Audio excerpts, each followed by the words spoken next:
powerful in the room, you know. It split the air, and then he just cruised right on back down to the bottom. And no one had to say anything. So this is what we want people to understand that they need to be able to do, you know. We want people to understand that we can transmit that kind of thought through concentration and so on, you know. That's what I say that's good about this period, you know, from that standpoint of view. So I'm not sure if there were any electronics tonight, were there? No. Live electronics? No, eh? Yeah, they do. Oh, some. All right. So I heard a trio, eh? Not live, but on several recordings. Mm-hmm. And then you hear George with the laptop. Mm-hmm. Wow, Reggie Abrams, you. So I'm wondering, how do you feel about electronics in improvised music? And I know it's a color, it's a sound, but there are also things with electronics that force you to work in a different way, after my opinion. But I would like to know what you think about it. I love it. I love everything, man. I mean, like, no, seriously. There's some talented people out there, and I was explaining earlier how I go way back with that whole concept. You know, you've got people out there now that can do some amazing things with that. I've always found that challenging, you know, as a challenge, you know. I would like to create a language that I can be a part of that, you know.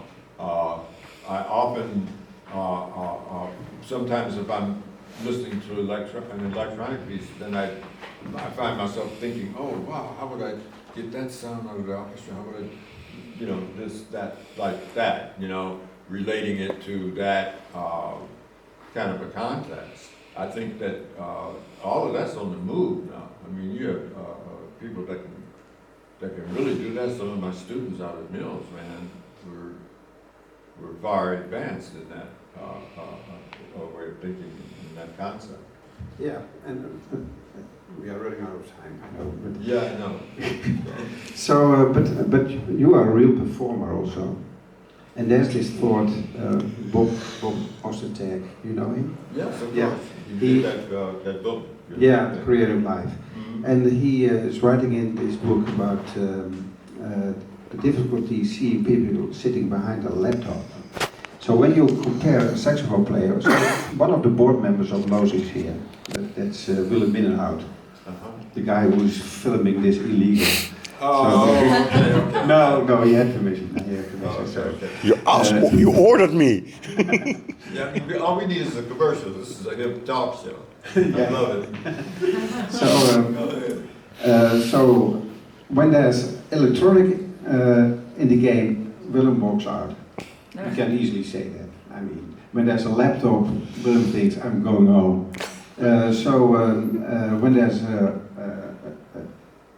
a saxophone or another, let's say an acoustic instrument, I'm pretty sure Willem stays. So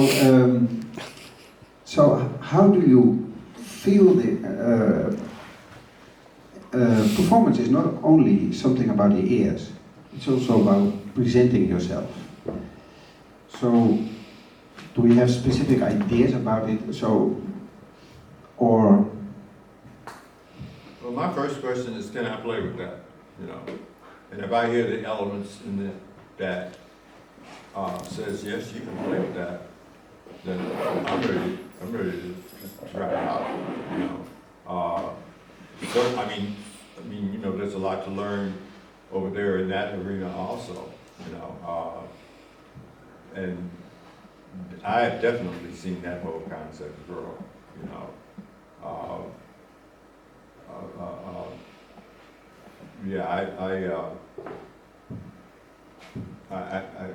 I want to just keep going like I'm going. I made the decision to try to come up with my own language.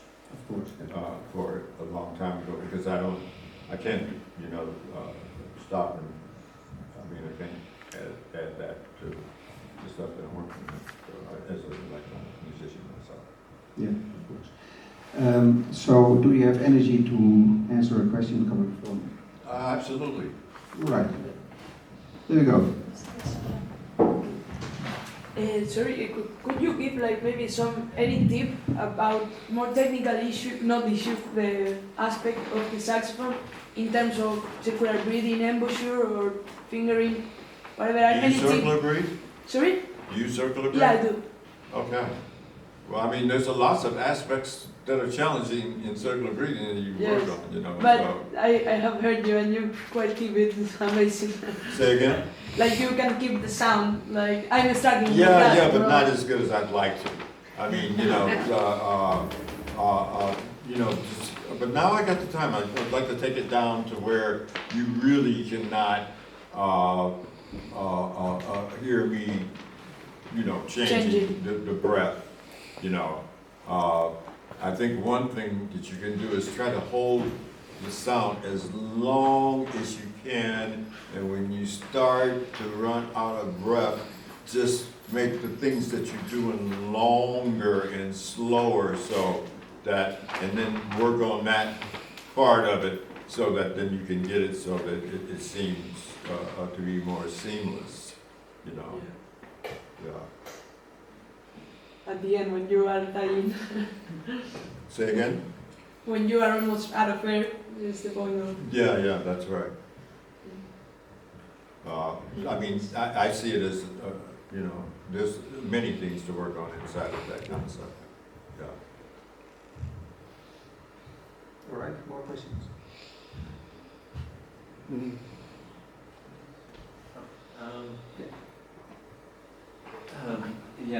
Peter asked how you see yourself in a continuum of saxophone players.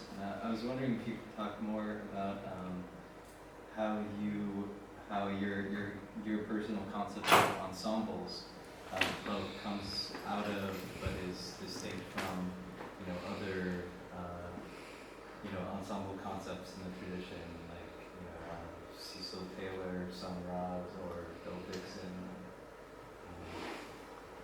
Well, I've studied a lot of people's music. I mean, back in the early, in the late '60s when we were all over here together, there were several people doing a lot of amazing things, with the music. For instance, Cecil Taylor is a great example, obviously. But just in terms of another saxophonist, I would say Frank Wright's approach to the music I found very interesting, because they can start off and by the time they're into the music, it's just a mass of sound, and I guess what I liked about Muhammad Ali is that when he played a cymbal, it was a big event because he was really digging into the drums, and but from that, and then I have different avenues because when I was trying to learn circular breathing, for instance, I was hearing these lines that go on continuously, without stopping, okay? So then, when I learned how to circular breathe, then I can revisit these different concepts that I was liking, in the '60s. I mean, I thought that was a very alive period in music because everything was changing, and all of a sudden you got to experience all these people as individuals in their approaches to music and so on.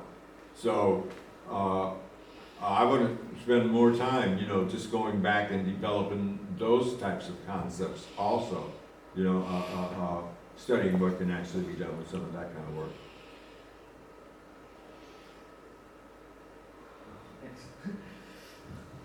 Somebody else? I would like to ask a question that I'm still asking to myself about the role of a musician. It